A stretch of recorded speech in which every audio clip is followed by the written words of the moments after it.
What's up, guys? YST here, and welcome back to the channel.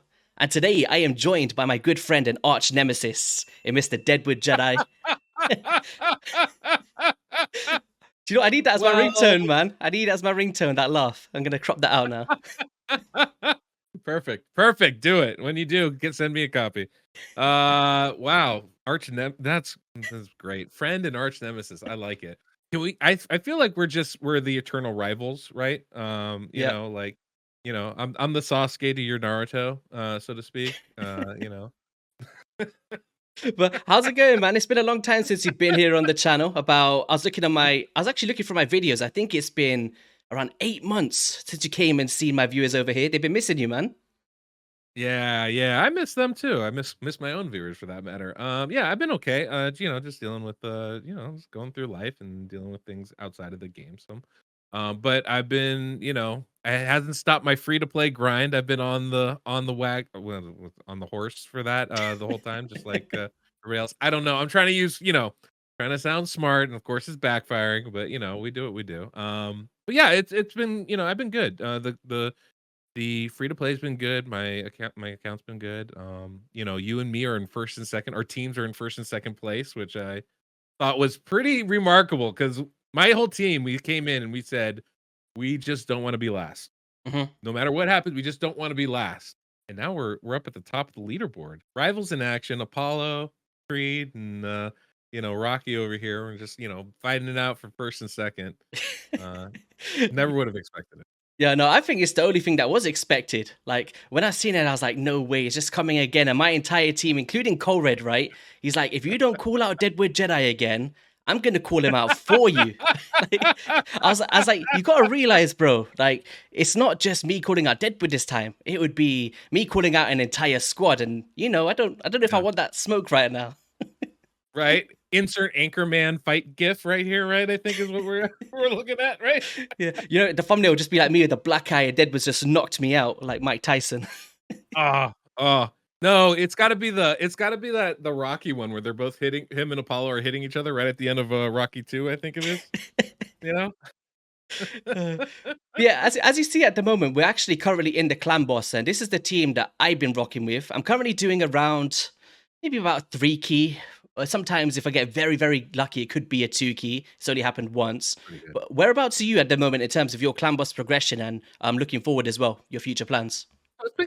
It's been an interesting, journey. I mean, obviously last year, we had our little clan boss competition and Yeah. I think we both did exceptionally well, right? We were both, in Ultra Nightmare, I think by this time, right? Hmm. We're literally this same time of, playing the game. I was 3 King Ultra Nightmare, you were 4 King Ultra Nightmare. And, now I'm 3 or 4 King Nightmare. You're 3 or 2 King Nightmare. It's just such a Yeah. big difference. And that's kind of thrown off a little bit of my assessment of how things are going, right? But right now, like I said, I'm about 3 key on Nightmare. I did that last night. I'm probably going to be a 4 key today because affinity and just RNG. Hmm. Um, but it's interesting, right? Because like I haven't really had the gear. I haven't had the champions to really push things to that next level. And I know you pulled a man eater, I pulled a man eater, and that's kind of thrown things off too because I haven't leaned full into a traditional, ally protection, tanky kind of team. Hmm. Part of that is, I don't have books that make a lot of these champions super viable. A lot of that is the gear requirements are so much higher to do something like that. Um, but I feel like I'm actually on the cusp of being able to speed tune an unkillable team, Hmm. at least for Nightmare. I think I have a tune I put together that could work for Nightmare and Ultra Nightmare. Um, but it's tricky, I don't have my Painkeeper, so I can't run a budget unkillable team like the Yeah. traditional one. So the speeds I need for my Maneater are like super high. And I was running the numbers yesterday, I think, or a couple days ago, and I can get my Maneater up to 273 speed. I'm using all my best, speed Yeah. gear. And I think with glyphs, I can then take them up to like the 287 I would need to actually build Oh, that is that the team. range that you're needing Um, for that? Damn, man. yeah, because you're running them at really a 5-5-3 ratio. You're running them super Yeah. fast, but It's tricky, you know, it's just tricky. It's so dependent on the champions and stuff. But, you know, I'm really happy about this fusion because obviously I'm not gonna get the legendary, even though he's amazing. I'm dreading Arena once he comes live. But what I'm really excited about is I'm gonna be able to get the epic, who I think is gonna be a perfect stun target for you know, a man-eater team because he has not only unkillable on himself, but also the taunt, which means Mm, I don't have to worry about affinity. I can just have him take the stun every single time. 4 mhm. turn cooldown's maybe not my favorite, but it should work. I'm hopeful it'll work. And so that's kind of that's my plan right now. Get at least 1 copy of this guy, use him, build him up. Hopefully 2 books go in the right spot because I'm Yeah. really lacking on books. And then I should be able to build out a team that can you know, hopefully 2 key nightmare and 3 key ultra nightmare would be like the ultimate goal there. Yeah, that's actually a very good thing that you picked up on there because I've been in a decision of what you just said. Do I go for that killable route with an ally protection? Because you may have seen that I pulled a Godseeker Aneri very recently. I did see that. And then I Yes, also yes. got a Not jealous. Sepulchre. I also got a Sepulchre Sentinel, right? And I'm like, we could. This is like the foundations of a top tier clan boss team. Covers all of the bases. But then I also have to remember that this is a 3-month series, and if I want to reach Ultra Nightmare within the next 20 days, it seems like the impossible right now. Yeah. The book values is like, Sepulchre likes to read. Godseeker's in a library as well, like, the big Yeah, they encyclopedia. She wants everything. So like Manito I have been Yep. putting the books in, and it's just as simple as getting so good luck with a void shard and just pulling out a damn painkeeper, and I'll be set. But as you just Right? mentioned, with that Kafru, that taunt thing and unkillable does open the opportunity for it. And one champion that could actually fit in would be Doomscreech, right? There could be a potential here. Or like kind of a replacement for Seeker Sure. in some budget way. It might be a bit clunky with a bit of setup, Yeah. but it has got 10 meter fills on a 3-turn cooldown with I feel like It's a he could fit massive in. turn meter fill. Yeah. 30% is huge, and that can instantly, like, you know, get you that extra turn you need. So that's definitely a route to go. Like, Yeah. you know, I think to put it simply, like, I'm using the speed tune I have put together in my head, at least on paper, you know, I'm using Haiku Tune. Mhm. You know, and that the turn meter fill plus increased speed allows at a fast man eater would allow me to run at a 5-3 ratio. Mhm. It's tricky though, right? And the thing is, like a Doom Screech, I think should be able to do very similar stuff for you, right? You know, it's about getting the timing right. That's really the hardest part with stuff like that. And you know, there's no magic bullet to making it work. It's gotta, you know, Yeah, gotta someone figure was it just out. saying in And my comments, they were like, I was speaking about it and I was saying, oh, I would love to build a man eater team, but I don't have the foundations. I still chose to 6-star him because he's going to be the reason why I could beat rotation free. I needed that accuracy banner mm. to take down Astranix the Dark Fae because I'm on floor 119 now for this rotation. But Oh wow. I'm yes, stuck on 80. And actually, you know, yeah. you helped me with that. We were chatting about this, I think, last week, and I got stuck on a floor, and you're like, "Oh no, do this." I'm like, "Oh, okay." But now I'm stuck on Bommel. I'm stuck on Bommel at night, like See, when I do it. I did it with this team here. So I had a 5-star man eater at the time. I had a 5-star Godseeker, and I just used these champions to get it done. And basically, what I did was, I'm not sure if it will help you out, is well, one route would just be building up a Templar, right? You could solo it from the campaign champion with the rare. Oh, So he's the option. okay. Yeah, and the good thing about him Oh, that is makes sense. you can book him by simply just farming the campaign, right? Just get multiples, use the dupes as your rare That's books true. in a sense. But what I did here without that, because I'm just a weirdo, I like to try and do the impossible, is I tried to get Rathalos Brimstone on the first ability because he's gonna immediately proc her extra turn, right? So he drops down those dread bombs Mhm. and then he strips your buffs. And then what I do is put the man eater up just before the bombs explode. And then in that phase there, I would then revive someone like a Stag Knight to place decreased attack again, and then just wipe them out with Rathalos. But it's pretty Yeah. decent. Took a few attempts, I guess. It's a good plan. I've gotten fairly close, but I just haven't done it, and, you know, there's a I don't know. I just haven't been able to do it. I've tried it a few times, and I'm just like, "Ah, I'm kinda stuck." I'll probably give it another whirl here, you know, Yeah. before the rotation ends. There's a void shard I would really like to get, maybe get that Painkeeper, and I don't have to worry about, you Every know, void shot capture or is anything like, else. who would have thought we're just chasing Oh, it's rares, so man? oh! Do you know who I keep bloody getting? Yeah. I keep getting the what's his name? That scrapper, the guy with no clothes on. Every Oh time, god, man, he's just popping out. I'm like, put your clothes on. I don't want to see you, that's man. annoying. I keep getting Ashwalker, and I'm just like, "Ugh." Ugh, I don't want that.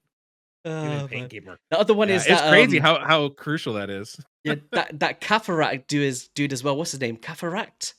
That Ray just keeps popping out as well.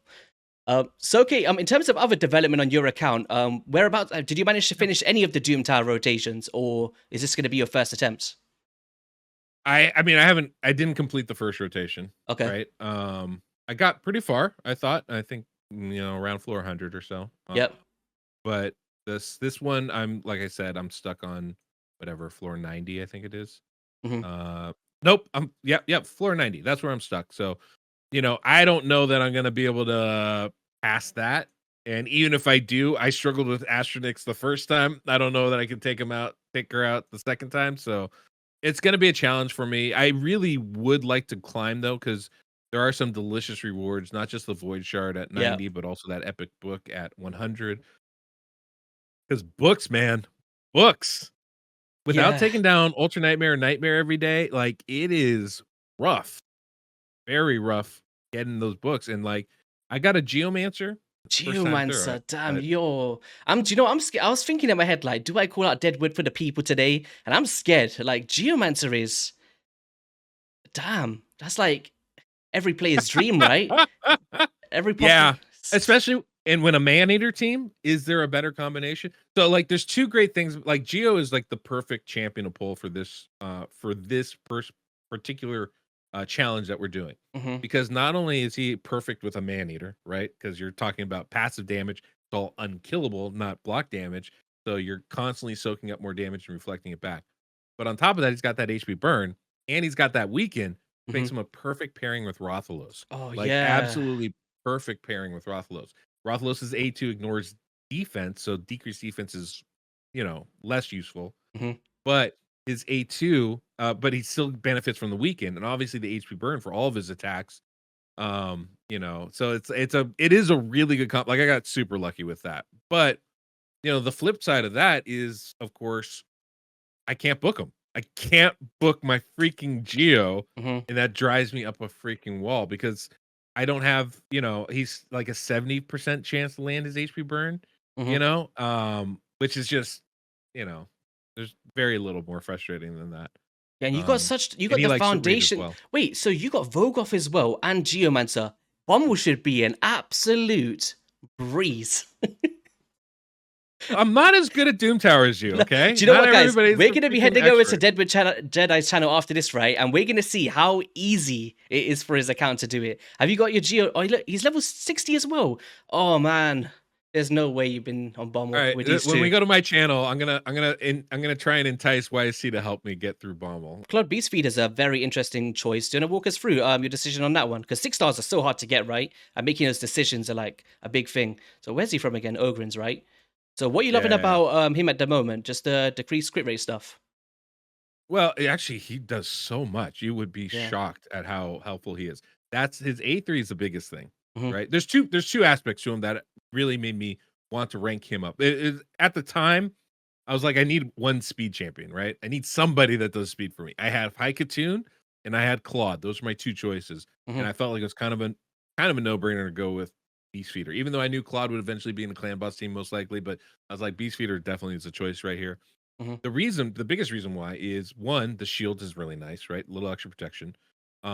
Two, that passive healing he has. Again, I have no healing on my teams. I've been using Runic Warder as my healer for a lot of my teams. Like, it's been bad. Hmm. Okay. Um, but the biggest thing is the increased accuracy buff with his increased speed buff. That is It makes the actually pretty requirements phenomenal. Yeah. it has been super clutch because, sometimes, especially earlier on, I'm starting to build my champions. They're starting to have a little bit more accuracy. But, when I'm trying to stun people with Miscreated Monster, when I'm trying to put that HP burn from Geo, Hmm. when I'm trying to land the leech from Vogoth, even as a passive ability, getting the increased accuracy buff from Claude makes all the difference in the world. You can see it, literally see it in a lot of the runs where it's like the increased accuracy goes up and we're able to land these debuffs. It falls off and we aren't. It's actually been really important with Maneater too. Yeah. When he's either trying to steal turn meter or land a secret attack. It is the difference between those things landing or not. So I found him to be really valuable. Obviously there is some it wasn't it wasn't like it wasn't like a, a no-brainer. Like Stag Knight's a no-brainer. No, no. I What I was I'm doing was I was actually yeah. filtering the increased accuracy to see if I had anything, and the only way that I've got it at the moment is through his passive. But I Yeah. need to resist in the first place. So it's not optimal, but I could definitely see No, where increased it's not. accuracy. Do you know what increased accuracy is one of those buffs where, let's just say you're in the spiders and you're trying to fully deplete a turn meter, for instance, and you're like, I don't really have a 6-star champion at the moment. I can't get my banner on. Someone like Claude is actually a very, I would call him a secret weapon, right? You just bring him in Yeah. and just allows you to do things that you couldn't without having that 6-star. So I think that's actually a very good 6-star decision there. How many have you got at the moment, by the way? Yeah, I have I have 7 6 stars. Same as me then. Um, yeah, and I have the food to do one more. I'll be doing another one today or tomorrow. Actually, I'm trying to hold off. Honestly, I want to wait before I 6-star another champion till I can get till I can get Kafru. And Mhm. once I can get him, if I can get him up to 6-star, then all of a sudden I have a much better. I feel He's like gonna be I've so messed useful up, to me. because I really wanted a Kafru, and I don't know why, but I didn't really go for it. So I need to strategically think: is there anything that I can snipe up? Like finite could be a potential, but do you know what? Because there's so less time for this series, like all this stuff can come afterwards for me, like the dungeon grinding, the fusions. For me, I've just been trying to develop who I have, because even if I pulled someone like, I don't know, a fusion or something, I've put so much effort into those champions, and then it's like the series is done.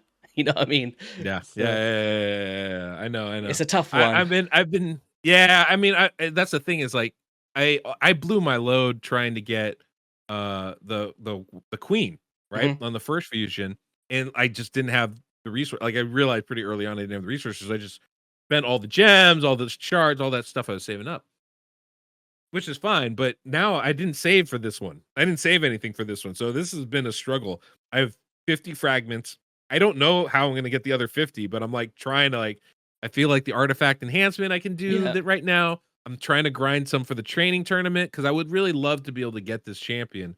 I think it would make he would make a clan boss team for me, which I think would be like the pinnacle for my progression, as we go through it. But Yeah, he'll be. it's Do you know what? He'll be a very good one for. challenging, Do you know if you're trying to push the Phantom Shogun's Grove just for some points as well for the series? Like right? having that taunt Right. buff, could be very powerful as well. Or even in Hydra, Yeah. if you're looking to do a bit of progression there, if you can utilize a bit of Absolutely. taunt, could be pretty good, right?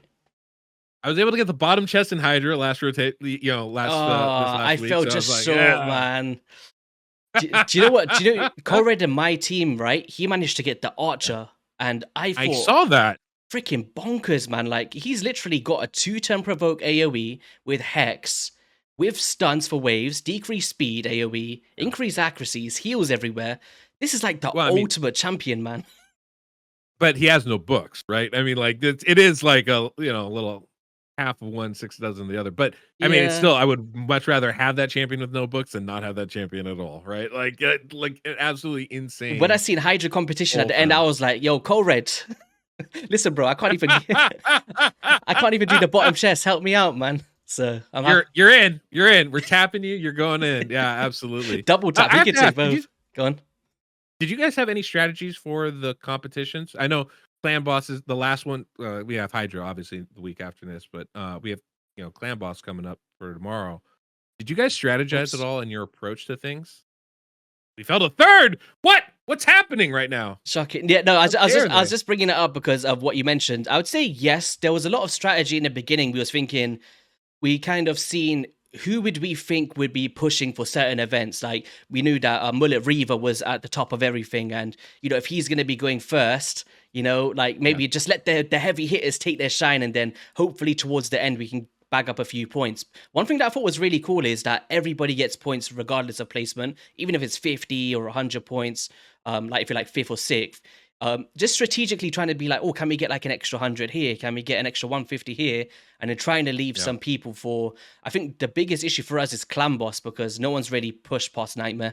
So we just have to tank that one, unfortunately. I wish we had gotten more points for each one of these things Hmm. because what we did is we strategized and we're like, look, clan boss is the one that everyone's gonna. It's the prestigious one, right? Hmm. Everyone's gonna want to do clan boss because I want to show how good I am in the most important part, right? So I was like, Instead of that, let's put our best people on all the dungeons. Let's hit those first 4 Hmm. and knock them out." So we were able to get, I wanna say, was it Samael, I think, got 1st in Dragon. Okay. Uh, what I got 2nd in Ice Golem. Uh, who else did we have? We had Wiz D got, I think he got 1st in Fire Knight. Hmm. And then, what's his name? Oh god. Your Uh teammates are gonna be coming for you, Deadwood. I know. I'll Don't put put them up in Aang. here. There we go. Aang. No, I got it. I got Aang. Uh, Aang came in, I think, 4th Yeah. in Spider, which I thought was a really good result. And so now we got Pogo and we have J Star coming in for Clan Boss. And basically we just went through and we like, look, I knew for myself early on I was at the top of Ice Golem. And so I was like, I'll do that. Hmm. Not fun for anybody. At least can, I've hit 20 or 18 or whatever I was at the time. And then it was just like, well, Sam is like at the top of Dragon. Go rock that. Wiz D was the only person that could do Fire Knight anyway. I think he had I don't think he had a lure, but he might have had a lure. But he was like the only one that was like gonna come close to that. So we're like, okay. Oh, he got Farrak in the Fat. He had ally attack. So Ooh. he's like, okay, put that in, right? And then it's like, okay, who can do Spider that's left? Who has HP burn? Aang was the guy. So he filled in that spot. But by getting at the top of those, I don't care where we get in Clan Boss. We're like, we can be last in this Yeah. because we play so high in the other ones. That was our little strategy to try to make up some points here. Because I Yeah. don't know that we're gonna, like I think if you look at the individual points by person, I don't think we're, top 3. I don't know, where we are on the list, but we're doing okay, but it's not like we're crushing the world or anything like that. And I think that's, it's Yeah. trying to find some strategies to It's make up some very of it's those very points is close getting pretty into the helpful. final hurdle. One strategy that I did was I tanked my points on purpose. I was like, I'm not hitting these. Do you know those little soft points of getting to stage 20 dungeons and all of these things? I strategically didn't hit anything. I was like, I'm not pushing the limit on this. And then what I did was I just came in with like a quick 500, 600 burst for the final month. So that was like a little Mm, sneaky thing that I mm. did. Then push us up a I bit. like that. I like that. Yeah, it's a Yeah, very close this though, last man. month is gonna be the tricky one. Yeah, because it's all going to be off I tournament don't know. placements as well. Like where we place on these ones is going to be pushing us to certain point thresholds and being on the top of these things. So I feel like a lot can sway. Do you know when it gets to the final, wrap up the scores, you can see that people just jump like 1,000 points, and you're like, "Holy crap! I thought I was winning," and then we're now fourth now. Yeah, yeah. Dude, are 2 people doing Ultra Nightmare already? It's Odd One and Mullet Gross. Reaver with their Geomancers and their Venom Mages and Skull Crushers. Gross. Yeah. Skull Crusher. Jeez, yeah. Well, okay, that's fair. I guess if that's what you It's do, like that's when I what you look at it, do. when I see our Venom Geomancers, I'm like, it's all right. I can settle for that. If I started seeing my team in Ultra Nightmare, I know I'm doing something wrong. Yeah. I'm not even in top 10. Clan Boss. Um, Everyone's neither of crushing us it. are. I know. It's unnerving is what it is. We're right there though. I mean, if MTG is at 15 million, we're right there on Nightmare. It's really tough because when we think about Clan Boss, right, there's actually one of the topics I wanted to speak about today. Let me just take this off. Is very limited in terms of champions to enable a 3 key or a 4 key in such quick times. So what's like some of the top epics on your mind when you think about Clan Boss that you're like, if I pull this champion, I know exactly what I'm gonna do, whether that be unkillable or killable, maybe top 5 or something. Sure. That's gonna be an interesting list. Okay, let me. You might have to remind me of a couple of people. I mean, obviously, number one on that list is Geomancer. Hmm. Just based on the fact that passively he does damage. And that's just such a huge thing. Like it's like literally, I don't have to. You don't have to build him strong. You don't have to do anything. He's gonna do damage just based off of the passive ability, right? That's a Hmm. massive, massive thing. Skull Crusher, right? I mean, counterattack is so bloody strong. And in that same vein, talking about getting extra attacks. Extra attacks just matter. And Yeah, so somebody like Farrak and the Fat is a perfect massive. Yeah. those I think are the top 3 hands down as far as epics that just, make your team go. Hmm. Um, there's just such huge damage boosts. Outside of that, I think it gets a little trickier as far as trying to really say, what's going to make a team or like push you in a direction. I think that there are some champions that are incredibly good though. Venom Age last year was like, really next level for me. Huge. As far as just damage dealing, just super big. But outside of that, if we're talking about like what am I gonna, champions that are gonna dictate the team I build, obviously Maneater, Yeah. right?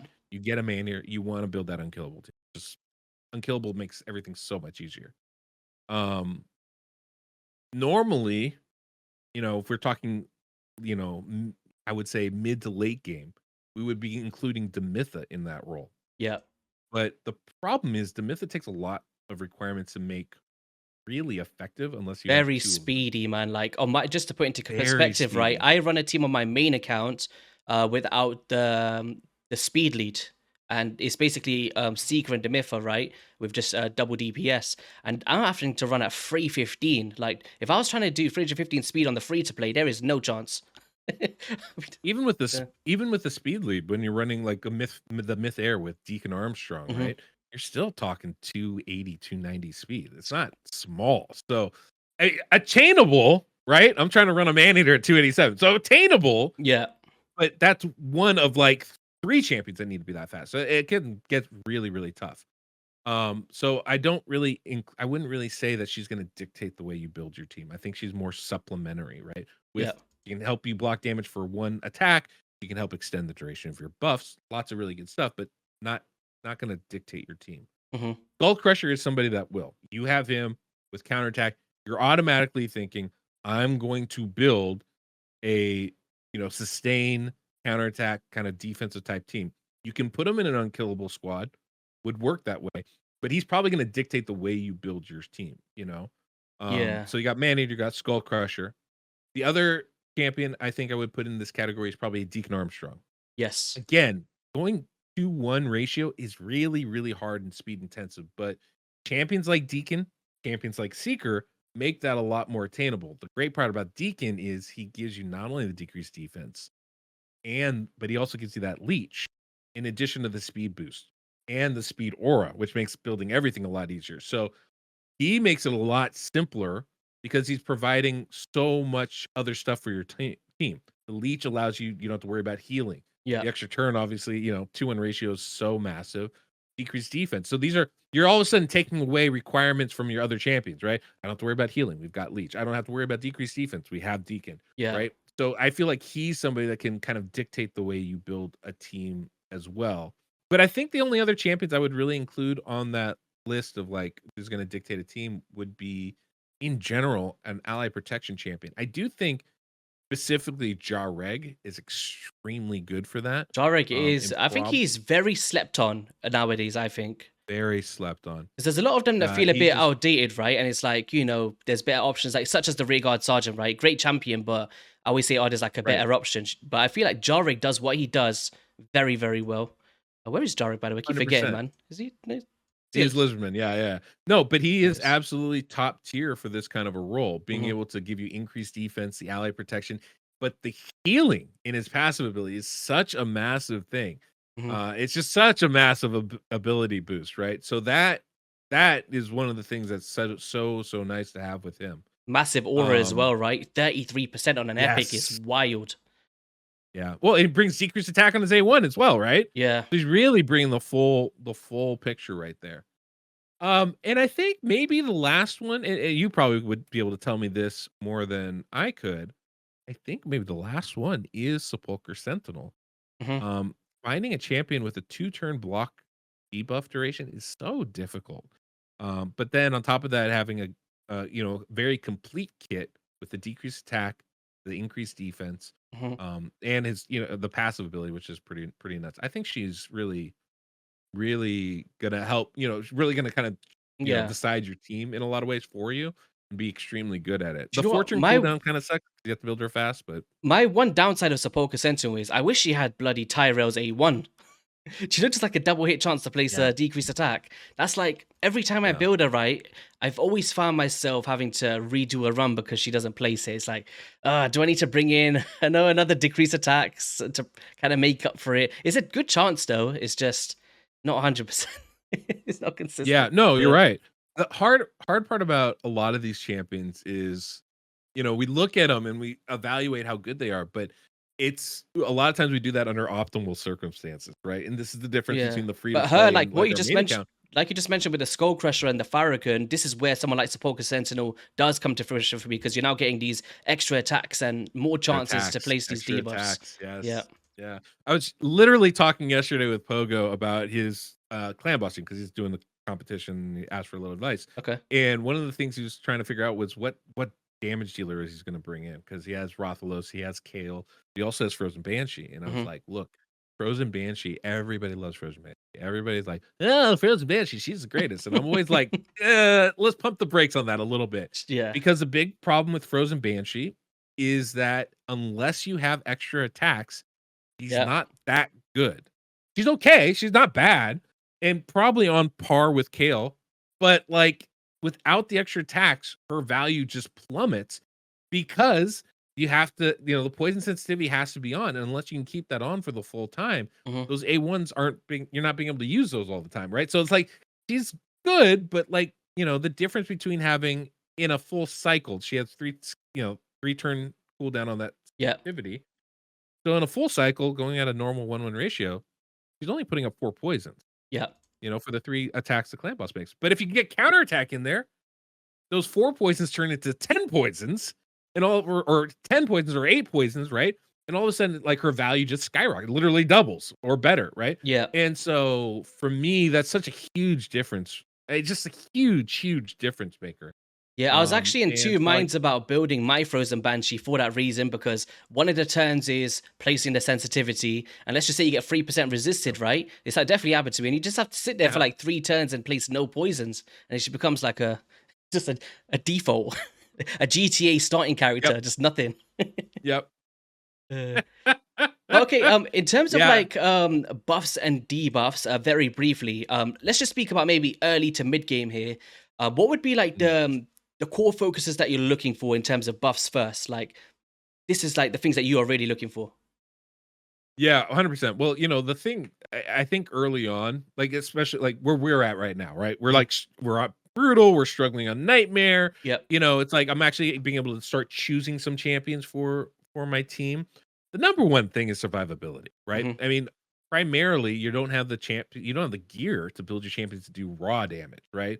This is one of kind of the issues with Rothalosis early in the game. It's like he's not hitting for 200k a slap, right? We don't have the gear for that. We're lucky if we can crack, 6 digits on it. So, what I want to focus on is damage over time, right? So, like Frozen Banshees, poisons, HP burns, that kind of thing. Hmm. But the best way to enable that and maximize your damage is to survive as long as possible. Hmm. Obviously you can take more attacks, just take more turns. That's good too. But damage over time relies on the enemy actually taking a turn as well. So the best thing you can do is try to survive as long as possible. And there is no better buff than ally protection. You have Miscreated Monster highlighted for a reason. Ally protection is literally going to have the damage of every other champion on your team throughout the course of the fight. Hmm. Doesn't make Miscreated Monster will hardly take any more damage because of the way Clan Boss works. The damn Can even you this, can but you explain that a little bit in terms of like obviously I know, of course. but for the viewers here, do you know with the Gathering Fury, could you just break down a tiny bit of how the ally protection scales over the rounds? Absolutely. Absolutely. So the clan boss has a thing called Gathering Fury. This is why the damage he deals is it ramps up over time. Mm. Basically at certain benchmark moments, I think it's like turn 9, 15. But like basically, as the fight goes on, as he takes more attacks, he's going to deal more damage. Called Gathering Fury. Ally protection at its core basically takes the damage coming into your champions, takes half that damage, and puts it on the champion protecting them. So if you have Miscreated Monster putting ally protection on Rathalos, half the damage going to Rathalos from the clan boss will then go to Miscreated Monster. The thing is, the unique factor here, and it's so funny because I feel like these things are mistakes Yeah. that just happen to work really nicely as opposed to intentional choices. And I don't it doesn't matter whether it was intentional or not as far as like the impact to us, but it is a brilliant, you know, effect, let's say. I want to say it's a choice. I want to say they were aware enough of what this was going to do to make it a choice. Mhm. But we don't see it in any other place of the game, and I feel like they should probably do that because it is absolutely brilliant and makes the value of ally protection so much higher. Because what's happening is the damage that gets shared, that 50% of the damage that's mitigated or pushed onto Miscreated Monster, does not include the ramp up from Gathering Fury. Mhm. So basically, what happens is the damage hits, half of it goes to Miscreated Monster, half of it stays on Rathalos, and then the damage on Rathalos gets increased based off of Gathering Fury. But the damage on Miscreated Monster doesn't. Doesn't, yeah. So, early on, the first attack from the clan boss does like no damage. I mean, you're talking, I think it's less than like 1,000 damage, right? It's like 500, 600 damage, something like that. And basically, Miscreated Monster's taking that and taking that every turn. So if you can build your Miscreated Monster with like your ally protection champion with an extra 3 or 4,000 damage compared to the rest of your team, Mhm. chances are he's going to be just fine. And that's basically going to be a 0 damage increase on him. And everybody else is taking half the damage. Now, of course, as you go through the fight, Miscreated Monster's not taking half the damage. So he's more vulnerable to that Yeah. Gathering Fury because his damage isn't half. Everybody else's is. So that's always the cautionary tale with that. But, this is why we build them with so much HP. But like it is such a massive damage mitigator to let your team last so much longer. So Gathering Fury, huge thing. Ally protection is absolutely massive. Even if you don't have any other buffs, it will do wonders for your team. Yeah. Now, outside of that, though, there are more buffs that can help really mitigate the damage that you take, and I think are extremely helpful. And there's two that come to mind. You don't need both of them. It helps to have both of them, but you don't need both of them. But you want at least one of them. And that's increase defense and strengthen. And Morag is, I think, a wonderful champion too. Maybe it should be another champion included in that I think list of really she's impactful I epics. honestly think she's one of like I honestly slept on her for a very, very long time, right? And when I whipped Yeah, her out, I was like, this champion is absolutely phenomenal. And I honestly think she's up there as top 10 epics in the entire game. She's very good because I believe that. great for arena for damage dealer, versatile value for Fire Knight and Astranics of Dark Faith for ally attacks. We've got strengthen on a 3-turn cooldown, the only epic that can do that, and can also ignore conditions and Mm, counterattacks whilst under mm, strengthen. mm. Very You know powerful. what? You're right. You're right. We should put her on that list. I think right before Venom Age, right after Farrak and the Fat, of like most impactful epic We seen it, champions. I right? think When we you're right. did when he did the clan boss draft and how Hades whipped out his secret weapon in Yes, Morag, he won because of this champion. Like crazy brutal, good. so Yeah. good. But yeah, you're right. The strength and buff is the strongest Mhm. outside of ally protection, and I would say even stronger than ally protection for every other part of the game Mhm. because there's no Gathering Fury in other parts of the game. But outside of ally protection, strength and buff is the most valuable buff you can bring to your team as far as mitigating damage. It literally just takes off 25% of the damage right off the top. Right off the top. Increased defense is the other one, and that is extremely valuable as well because obviously your defense mitigates all the damage you take. Mhm. At a I want to say I might be a little bit off on these numbers, but I believe this is right. At 3,000 defense, you're mitigating about 75% of the damage you take. At 4,200 defense, you're mitigating about 85% of the damage you take. It's a sliding scale, and it has diminishing returns, right? So Yes. when if you have very little defense, the difference between 2,500 and 35 and 3,000 defense is massive. The difference between 3,000 and 3,500 is big. The difference between 3,500 and 4,000 is small, right? Like it's less valuable as you go along. Mhm. But with an increased defense buff, you can keep that on your champions.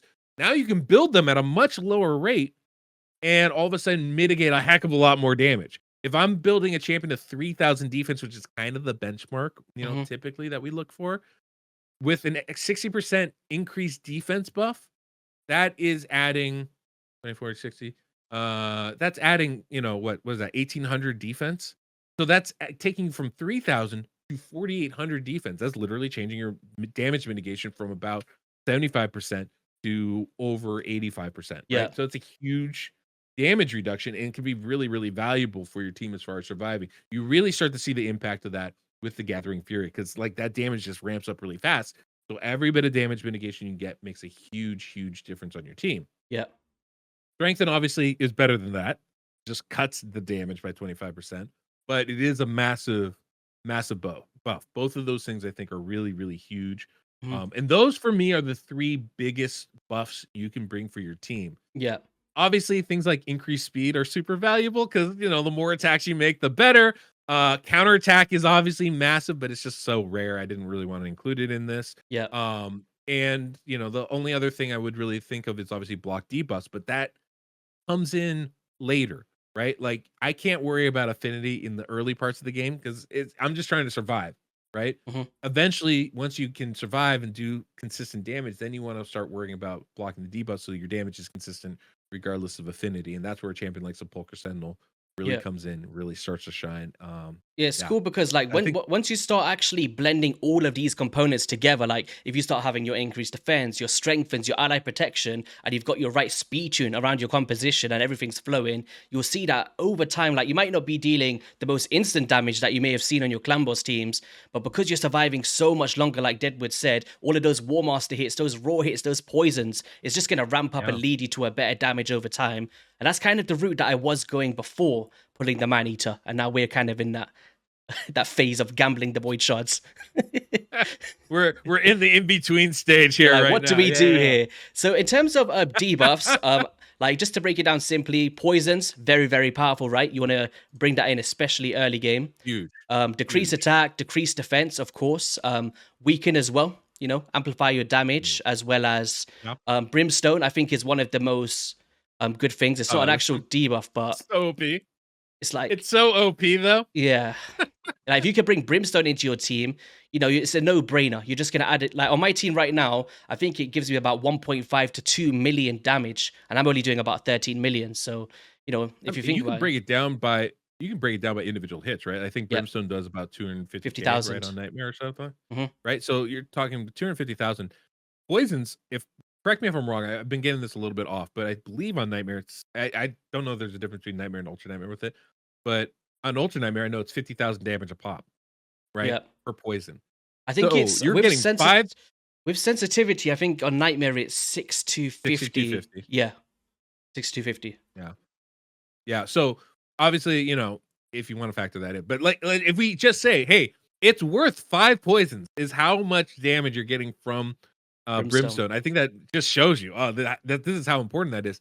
Which is another thing, when you talk about these champions, like, should I bring in Frozen Banshee with 2 poisons, Hmm. or should I bring in, a Rothalos, right, a damage dealer, right? Let's say he doesn't have brimstone. Well,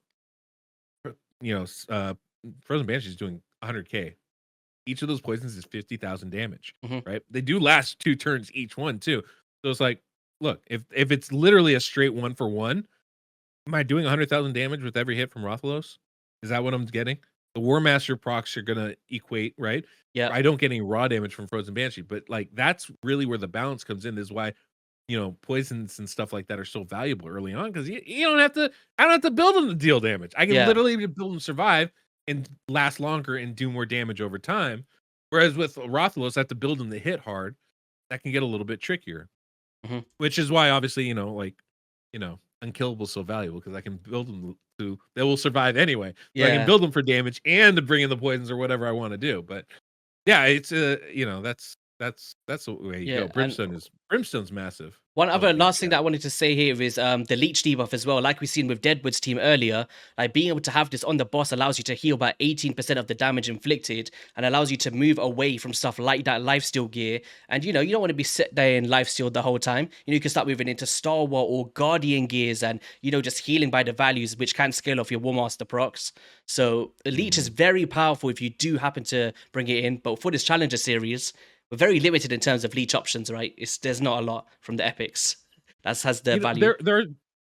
There's more than you would think though. They've brought in so many We over the got last few Deacon. So who years. would you say is the best ones? Like Deacon, I would say Hitatsu, Vogoth, um, Sure. Brush. Grush the Mangler. He's a free option, yeah. It starts to get a Yeah, bit he's wiry actually after a that, really yeah. great option. It does get a little bit wiry after that. I mean, Ugo is there, and not that he's somebody I would use for that, Yeah. but he's certainly an option. And now I gotta look. I gotta kind No, of figure no, out what we're gonna bring it going up on. now, guys. There you Yeah. go. Sorry, now I gotta open up my main account so I can do this whole search feature thing here and But don't see worry, we what's got it here. available Let's for it. let's go to epics here. Oh, So you got it? so we Oh, there you got go. Deacon, So you're right. Deacon Hitatsu's Hatatsu, Grush, Runekeeper uh, Dazduk, very good option. Rune. It's an interesting one. Sure, he has Yeah. his own healing as well. Trumbor could be an interesting choice too, right? Trumbor, Maybe bring some stuff Kanoichi. to that. Kunoichi. I have him on my account. He's an interesting one. Scabrius is actually very good. He brings in poisons, right? From the Skinwalkers. He hits very hard too. Yeah. Yeah, after that, it just starts moving into the legendaries, right? A Ragnar Gold Gleam could be an option as well for those some teams out there. Ragnar is great, but he's so hard to keep alive. It's a little dicey, I would have to say. Yeah. But yeah, he is really good. Vildrax is okay. Yeah, it gets a little dicey. Yeah, it's like after like that 8 to 10 mark, it's like you're stretching. Right. I felt like there were more options, but now looking at it, I'm like, oh, okay, you're right. It's limited. What we need to do, I need to get your input on this unkillable team I'm thinking about putting together with the new fusion and Kafru and Maneater. I need to get your thoughts on that, because if I can build it, you can build it. And I think there might be. I need to hear what you think about this. If this is worth doing, or if it's fool's gold here. Well, what we will do is, guys, we can actually head over to Deadwood Jedi's channel next. So if you do want to speak about Caffrey and all that good stuff and watch us take down Bomber the Dreadhorn, because I'm so convinced he's going to do it on his first attempt, make sure you guys head over to there. It will be in the description below. So make sure you guys go drop a subscribe. Anything you want to say here before we wrap up on this side?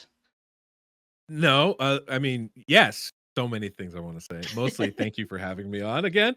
It is a pleasure. We need to not delay so long. I do also have to. I gotta just go publicly apologize to Mr. YST, because we were supposed to do this about a month ago, and my dumb butt couldn't get out of bed that morning, so I had to cancel on him.